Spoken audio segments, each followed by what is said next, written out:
이제는 그 주식 시장에서 돈의 흐름을 나타내는 그런 그 자금을 한번 살펴보도록 하겠어요.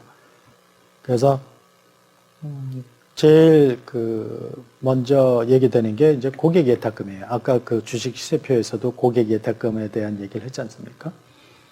이 고객 예탁금은 유가증권 거래와 관련해서 증권회사가 고객에게 받아서 일시적으로 보관 중인 자금이에요. 그러니까 내가 주식을 사기 위해서 그 지금 100만 원을 넣고 바로 사지는 않아요, 사람들이. 그러니까 주가가 좀 지금 주식시장이 좋다 이러면은 위탁계좌도 만들고 거기다 이제 돈을 넣어놓고 그 다음에 이제 알아보죠. 상담을 해요. 그래서 어떤 종목이 좋을지 조사도 해보고 이러면서 그러니까 그 일시적으로 내가 현금을 증권회사에다가 계좌에다 넣어놔야죠. 그 돈이 바로 고객 예탁금이에요. 그게 이제 가장 대표적인 게 이제 지금 설명드린 위탁 예수금입니다. 그게. 그리고 이제 또 증권저축을 할 수 있다고 그랬죠. 증권저축은 이 주식을 통해서 저축을 하겠다. 그래서 뭐 매달 얼마씩 조금씩 그 저축 그 개념으로 적금 개념으로 주식을 사는 거를 얘기하는데 그렇게 해서 맡겨놓은 돈. 그러니까 내가 매달 25일 날 주식을 사겠다. 그래서 정기적으로 사겠다라고 하면은 매달 25일 날 바로 돈을 넣고 바로 사냐? 그럴 수도 있겠지만 돈을 미리 넣어놓고 25일 날 주문을 해서 사게 하고 이렇게 할 수 있죠. 그러니까 그렇게 해서 돈을 넣어놓은 것과 사서 대금 결제로 빠져나가는 그 기간 동안에 현금으로 묶여있는 돈, 그게 바로 이제 저축예수금이에요. 저축예수금. 그리고 또 신주를 아까 신주 인수권을 준다고 그랬는데 신주 인수권을 내가 기존 주주로서 받았다 이거예요. 그러면은 신주를 무상 증자하면 물론 내가 100주를 갖고 있는데 20% 증자를 한다. 이러면은 100주가 아니라 120주가 저절로 되는 거죠. 그런데 만약에 유상 증자라고 하면은 20주에 해당되는 만큼 돈을 내야 돼요. 그래서 그 돈을 내기 위해서 넣어놓은 돈. 그런 것이 바로 청약 예수금이 되겠습니다. 그래서 이런 그 청약 예수금과 청약 예수금, 저축 예수금, 위탁 예수금 이게 다 고객 예탁금이에요. 그러면은 고객 예탁금을 넣어놓으면은 그 증권회사는 이 예탁금을 가지고 그 사람이 이제 현금을 100만 원 넣어놨다. 근데 아직 그 주식을 안 사고 있다. 그러면 빼서 증권회사가 그 자금으로 자기네 필요한 자금으로 활용할 수가 있어요. 그래서 물론 다 100만 원을 빼는 건 아니죠. 일정한 비율만큼만을 빼도록 그렇게 돼 있어요. 고객 예탁금은 그러면 증시 동향과 어떤 관계에 있을까를 설명을 드리면 고객 예탁금은 이 증권회사에서 그렇다고 한 푼도 안 주는 건 아니에요. 우리가 은행에 예금을 들어놓으면은 이자를 주지 않습니까? 그와 마찬가지로 증권회사에 고객 예탁금을 넣어놓으면은 이자라는 말을 안 쓰고 이용료를 줘요. 이게 이자 개념이죠. 그런데 이 이용료가 은행 예금 이자율에 비하면은 낮아요. 그러니까 여기에다가 넣어놓고 이용료 수익을 목적으로 돈을 넣어놓는 사람은 없죠. 그러니까 이자 수익을 목적으로 생각하면은 은행에다 넣어놓지 증권회사의 예탁금으로는 안 넣어놓죠. 그러니까 증권회사의 예탁금은 일단 주식을 사기 위한 돈이다라고 볼 수가 있는 거예요. 그래서 이 고객 예탁금의 움직임으로 증시 동향을 예측을 할 수 있다는 얘기입니다. 그래서 만약에 그 주식 시장이 이제 사람들이 고객 예탁금에 돈을 넣어놓는 거는 왜 넣어놓겠어요? 곧 내가 주식을 사겠다는 생각 아닙니까? 그럼 왜 그런 판단을 하겠어요? 주식시장이 강세시장이기 때문에 그래요. 그래서 주식시장이 강세시장, 이걸 불마켓이라고 그래요. 불마켓. 불은 황소예요, 황소. 그래서 황소시장, 강세를 나타내는 불마켓에서는 사람들이 고객 예탁금이 늘어나요.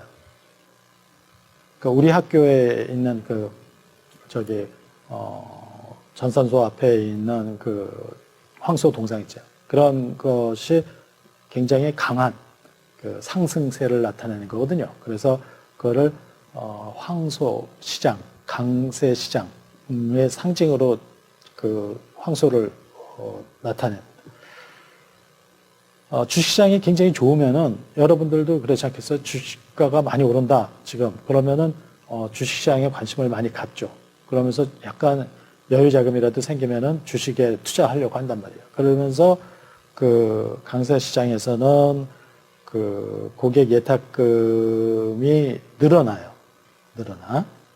그렇지만 약세 시장이 되면은, 약세 시장은 베어마켓이라고 그래요. 베어마켓. 이거는 곰이에요, 곰.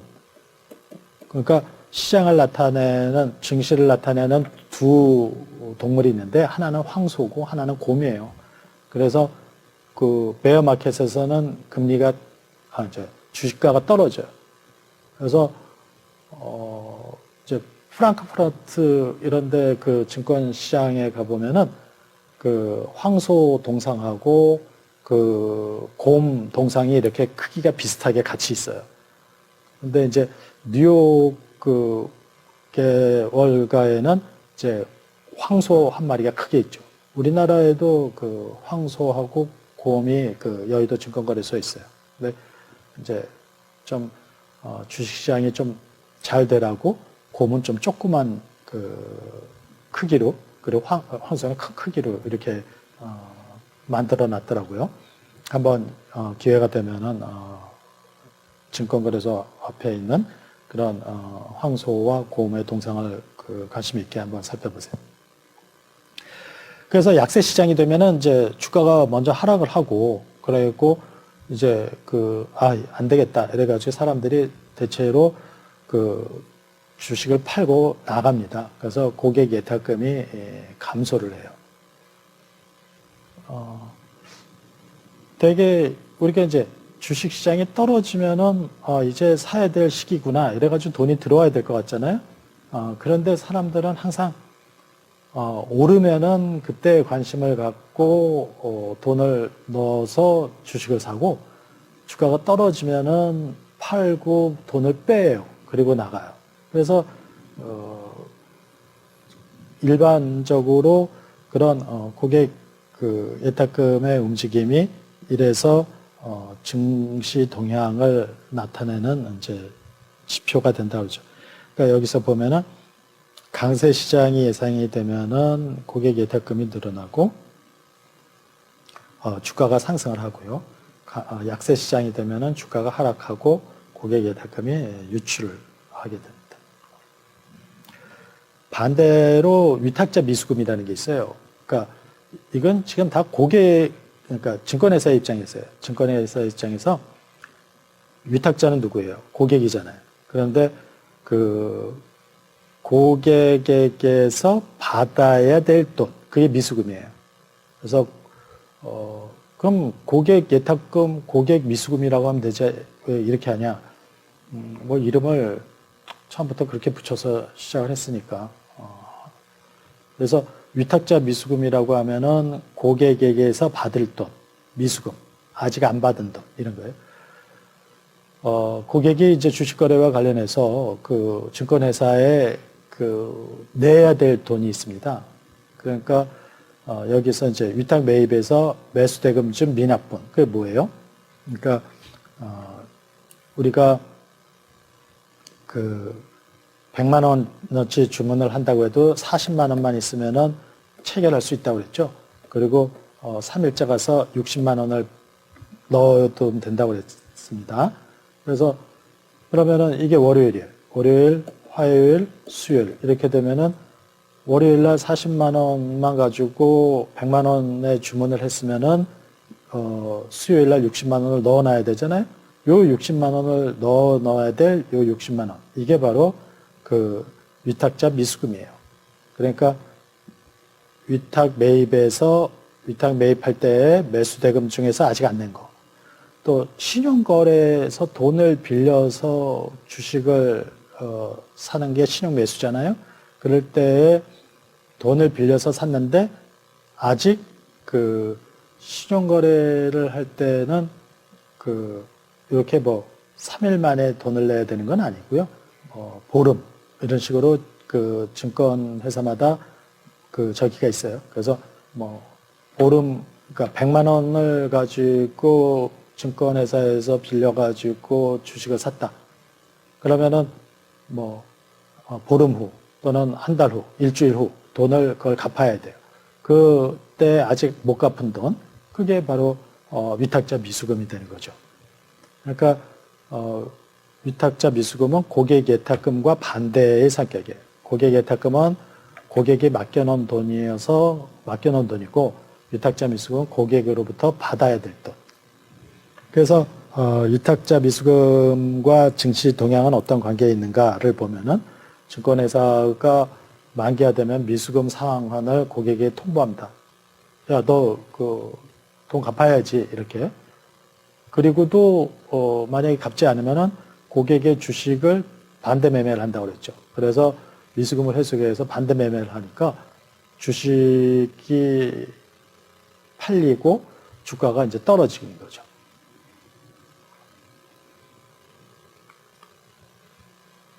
그래서 위탁자 미수금과 증시의 동향을 보면은 그 위탁자 미수금이 증가를 하면은 이 사람들도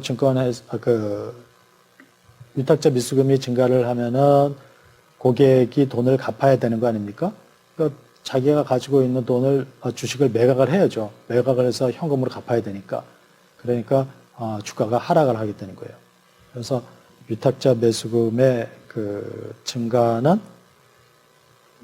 곧 이어서 많은 주식이 매각이 될 것이고 주가가 하락할 거다라고 예상을 할 수가 있다는 거죠.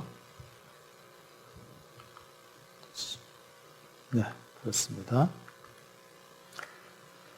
자, 그 다음에는 이제 그러니까 위탁자 미수금하고 고객 예탁금은 그 동전의 앞뒷면이에요. 똑같은 증권회사의 입장에서 볼 때 그 고객 예탁금은 고객이 맡겨놓은 돈이고 곧 주식을 살 돈이다. 그러니까 이거는 주가 상승을 가져올 거다라고 보는 거고, 또 위탁자 미수금이 늘어난 것은 곧 돈을 갚아야 될 상황이니까 주식을 팔아서 갚을 거다. 그러니까 주가가 떨어질 거다. 이렇게 생각을 하시면 됩니다. 꼭 돈을, 주식을 팔아서 갚지 않을 수도 있지 않냐. 물론 그럴 수도 있죠. 그렇지만 이 주식을, 거래하는, 그러니까 미수금까지 발생시키면서 거래하는 사람들은 되게 그렇게 다른 여윳돈이 있어가지고 그걸로 갚고 뭐 이러지는 않아요. 되게 그 주식을 팔아서 갚고 또 이런 식으로 하는 경우가 많죠. 고객 예탁금과 위탁자 미수금에 대한 설명은 마치고 이제 신용융자 잔고와 대주 잔고에 대해서 설명을 하겠습니다.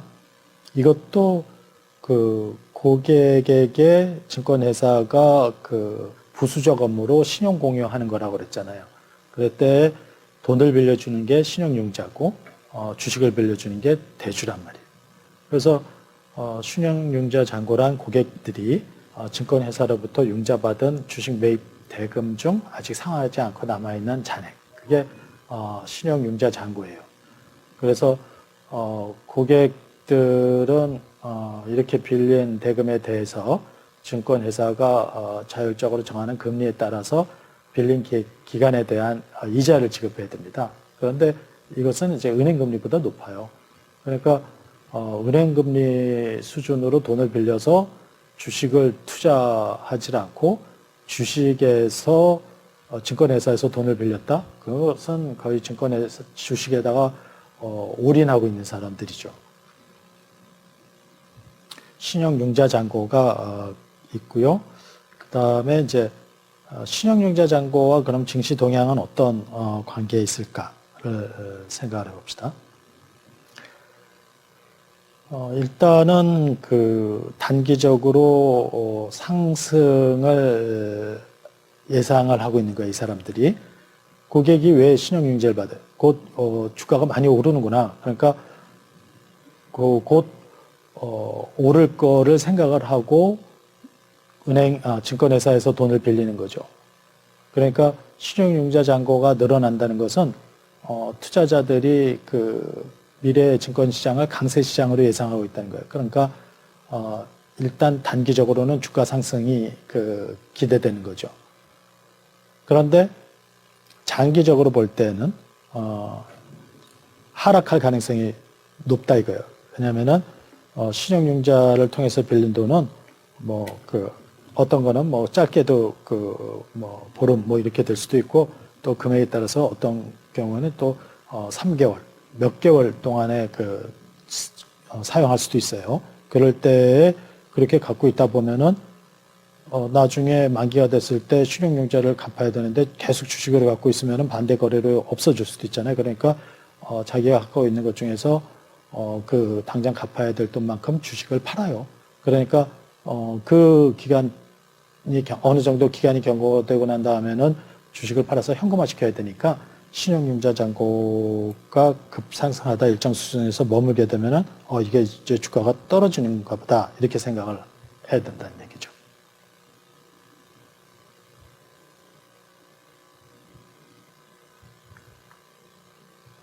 그래서 신용융자 잔고와 증시 동향을 보면은 신용융자를 받는다라는 것은 곧 주식에 투자하겠다는 거예요. 그러니까 단기적으로 주가가 이렇게 상승을 하지만 신용융자를 갚아야 될 만기가 몇 개월 지나면은 그 돈을 갚아야 되니까 신용융자가 이렇게 오르다가 어느 수준에서 이렇게 멈추고 있다. 그러면은 이거는 이제 상환 자금을 마련해야 될 단계보다. 왜냐면 더 이상 신용융자를 안 쓰고 있는 거 아니에요. 이게 올라가지 않는다는 얘기는. 그 얘기는 이제 돈을 빌려서 사는 사람들도 이게 너무 올랐지 않나? 이런 생각을 하는 거죠. 그러니까 그때부터는 이제 만기도 되고, 그러니까 가지고 있는 주식을 내다 팔아야 돼요. 그러니까 단기적으로는 주가 상승해야지만 신용융자 잔고가 정체돼서 신용융자 잔고가 정체되어 있다가 상환 자금을 마련해야 될 시기가 되면은 이건 잘못됐네, 그렇죠? 장기적으로는 주가가 하락한다는 거예요. 장기적으로 주가 하락이 잘못된 얘기입니다. 이건 장기적으로 주가 하락한다.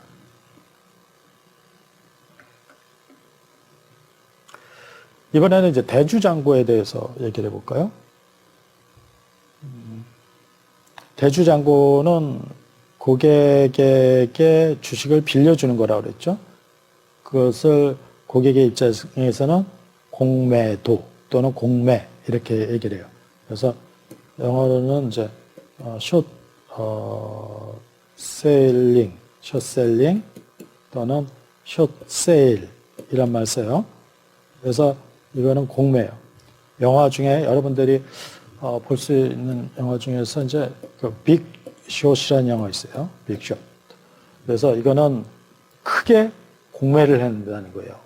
빅숏이라는 거는 영화 제목이 빅숏인데 이게 크리스찬 베일도 나오고 굉장히 2008년 금융위기를 다룬 명화인데 여기에서 제목이 빅숏인데 그때 숏도 공매라는 뜻입니다. 공매. 그래서 이렇게 대주잔고라는 것은 고객이 증권회사로부터 주식을 빌려놓고 아직 상환하지 않아서 남아있는 물량, 그걸 얘기하는데 신용융자 잔고가 반대 성격을 갖는다. 그러니까 신용융자는 돈을 빌려가 놓고 아직 안 갚은 거. 대주잔고는 주식을 빌려가 놓고 아직 안 갚은 거를 얘기를 하는 거예요. 반대의 성격은 아니고 약간 하나는 주식, 하나는 돈 이렇게 생각하시면 되겠어요.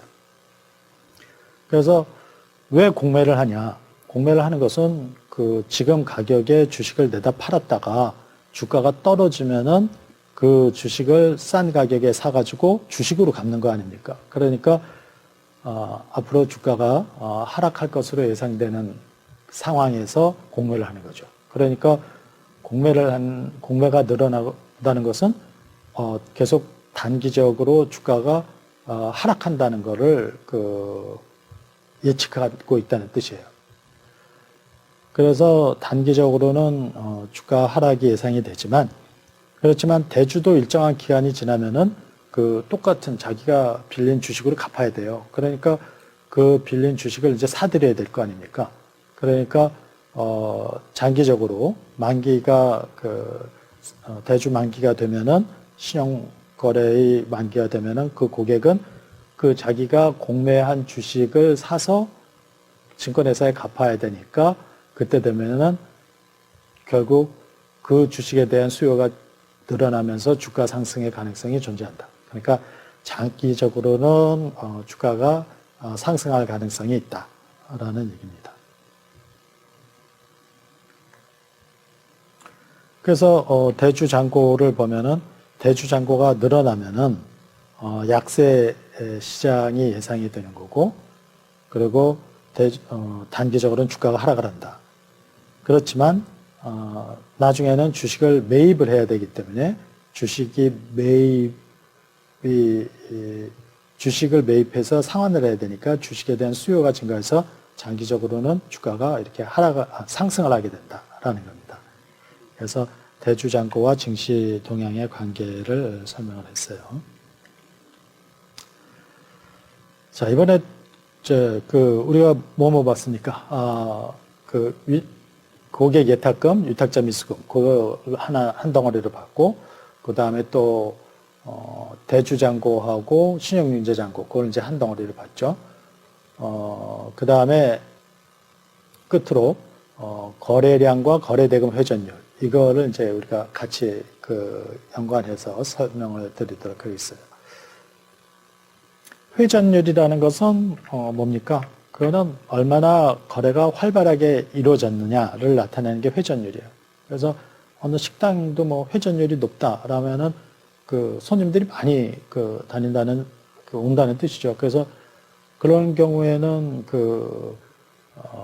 매출이 많다는 뜻인데, 여기도 마찬가지로 거래량, 거래대금 회전율이라는 것은 거래가 많아지면은 이 거래량 회전율과 거래대금 회전율이 이제 높아지는 거죠. 그래서 주식거래에서는 거래량이나 거래대금을 기준으로 회전율을 측정한다. 거래량 회전율을 먼저 설명을 하겠습니다. 거래량 회전율은 일정 기간 동안에 거래된 주식 수량을 같은 기간 동안에 발행된 주식의 수로 나눈 값이에요. 그러니까 거래 주식 수를 여기 보시듯이 거래 주식 수를 발행 주식 수로 나누면 돼요. 그러니까 100만 주를 발행을 했는데 그 주식이 그 해에 150만 주 거래됐다. 사고 판 거래량을 보니까 150만 주다. 그러면은 바로 150%가 거래량 회전율 또는 1.5회라고 해요. 1.5회. 이거는 몇 바퀴 돌았냐는 뜻이고, 이거는 몇 %로 거래가 됐느냐는 뜻이에요. 그렇게 구하는 것이 이제 거래량 회전율인데, 근데 발행 주식 수가 100만 주 발행해서 1년 동안 계속 100만 주였다. 이러면 이제 이렇게 되겠죠. 그런데 이때는 100만 주를 발행을 했는데 중간에 유상증자가 있어서 120만 주를, 그러니까 중간에 유상증자 20만 주를 유상증자를 해서 기말에는 120만 주가 됐다라고 하면은 이렇게 기중의 주식 변동의 가능성을 감안해서 분모에 넣는 값을 평균 값으로 넣는다 이거예요. 그래서 기초 주식수에다가 기말 주식수 더해서 나누기 2. 여기서는 이제 100만 주, 120만 주니까 100만 주, 120만 주 해서 2로 나누면 이제 110만 주가 되지 않겠습니까? 그래서 110만 주에 150만 이렇게 해가지고 회전율을 구한다는 얘기입니다.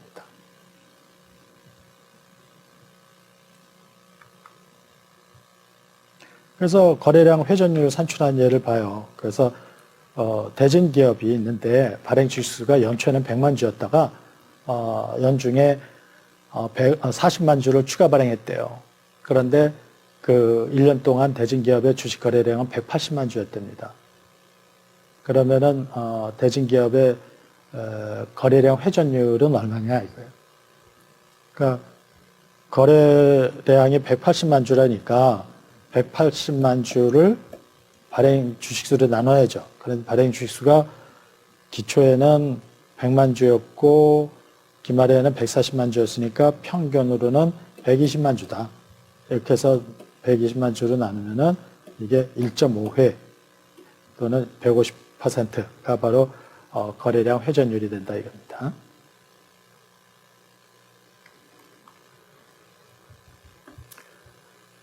거래량 회전율과 이제 관련된 그 주의 사항을 볼 필요가 있어요. 거래량 회전율이 높다는 것은 증권 거래가 활발하게 이루어졌다는 거예요. 그러니까 이 증권이 얼마나 인기가 있고 거래가 잘 되고 있는지. 그런데 문제는 그 거래 인기가 좋은 종목은 주가가 높아진단 말이에요.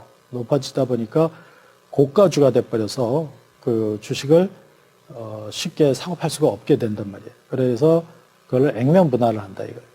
그러니까 액면 분할, 우리가 이제 삼성전자 얘기를 들었잖아요. 삼성전자가 5,000원짜리였던 게 100원짜리로 그 액면 분할을 했어요.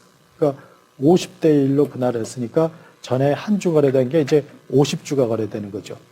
그러다 보면은 주식수가 50배가 늘어나는데 거래량이 당연히 늘어나죠. 그래서 그 거래량 늘어난 것을 액면 분할로 해서 늘어나는 것은 그 실제 그 경기가 좋아가지고 늘어난 것으로 보기는 어렵잖아요. 그러니까 그 경기가 좋아서 늘어난 것인지 아니면은 저렇게 액면 분할이나 뭐 이런 것으로 해서 늘어난 것인지는 구별을 해야 된다 이거예요. 그래서 구별하기 위해서 그 거래 대금 회전율, 그러니까 거래량만 보고하는 것이 아니라 거래 대금 회전율도 같이 본다 이거예요. 그러니까 옛날에 한 주 거래된 거는 250만 원인데 지금 50주 거래된 것이 250만 원이니까 그러니까 거래 대금 회전율은 거래 대금은 변동이 없는데 거래량만 늘어난 꼴이 됐잖아요. 그러니까 이 거래 대금도 늘어났는지를 보기 위해서 거래 대금 회전율을 함께 분석을 합니다. 그래서 거래 대금 회전율이란 똑같아요. 아까 거래량 했던 것처럼 거래 대금, 그리고 밑에는 아까는 발행 주식 수였잖아요. 그런데 여기는 시가총액이에요. 시가총액. 그 회사의 한 주당 가격에다가 발행 주식수. 그러니까 아까 예를 들면은 삼성전자가 옛날에 한 주에서 250만 원 했던 거하고 50주에 250만 원을 했다 이거예요. 그러면은 한 주에 250만 원인 게 얘기 다시 한 주에 250만 원이어서 250만 원이 거래된 것과 50만 원이 5만 원짜리로 해서 250만 원이 거래된 거 이렇게 봐야 되죠. 그죠?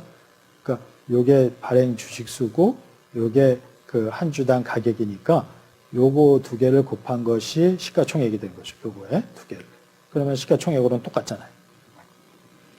그래서 거래 대금을 시가총액으로 나눠요. 그런데 시가총액도 기초와 기말이 다를 수 있으니까 평균 시가총액으로 한다 이거예요. 그래서 기초 시가총액과 기말 시가총액을 더해서 나누기 2를 해서 그 평균 시가총액을 구하고 그것을 거래 대금을 그걸로 나눠서 거래 대금 회전율을 구합니다. 그래서 요거는 이제 시가총액 회전율이라고도 해요. 시가총액 회전율.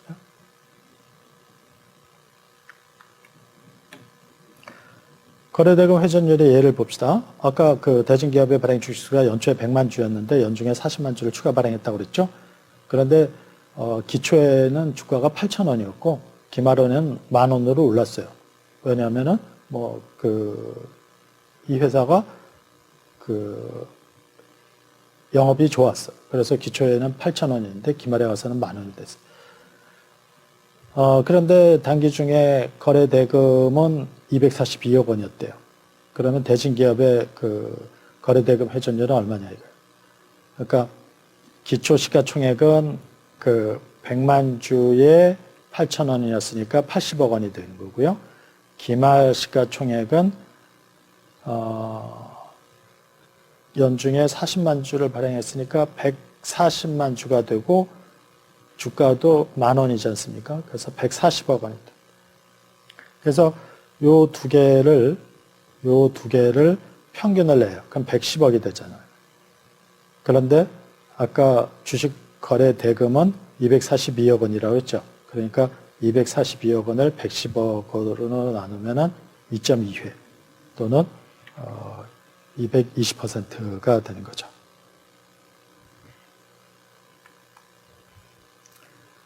그래서 거래량 회전율하고 거래대금 회전율이 둘 다 올라야 그 주식 거래가 활발하게 이루어지고 장이 좋았다. 그 장세가 좋았다고 보는 거죠. 거래량 회전율은 올랐는데 거래대금 회전율은 떨어졌다. 이거는 그 저가주가 많이 거래됐다는 거예요.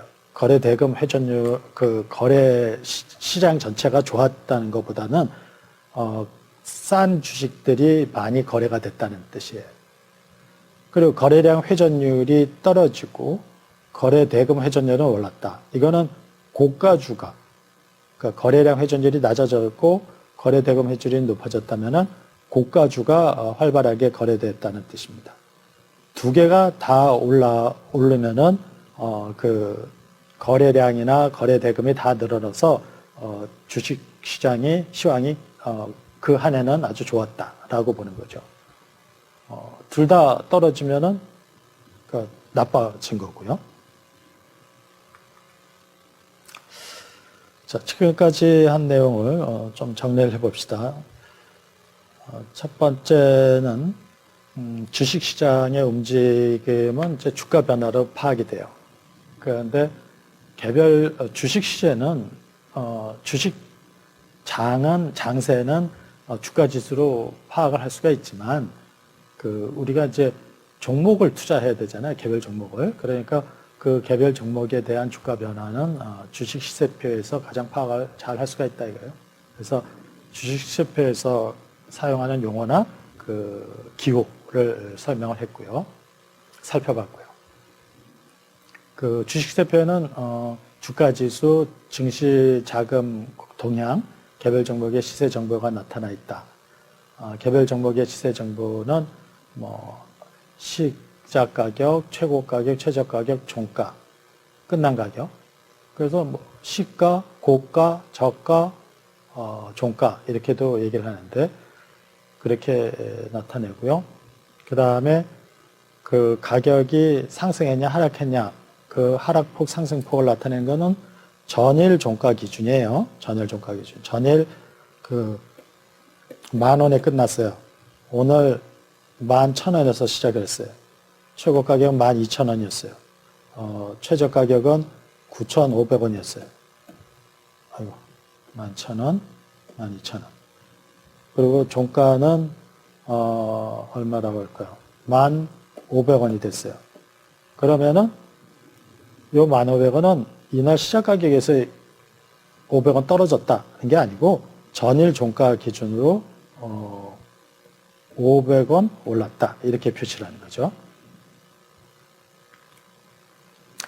증시 관련 자금으로 예탁금, 고객 예탁금, 또 위탁자 미수금, 신용융자, 그리고 대주 이런 것들이 있는데 이런 것들이 증시 변동과 밀접한 관계를 있기 때문에 이게 그 투자를 할 때는 유의하게 관찰을 해야 될 정보다라는 얘기예요.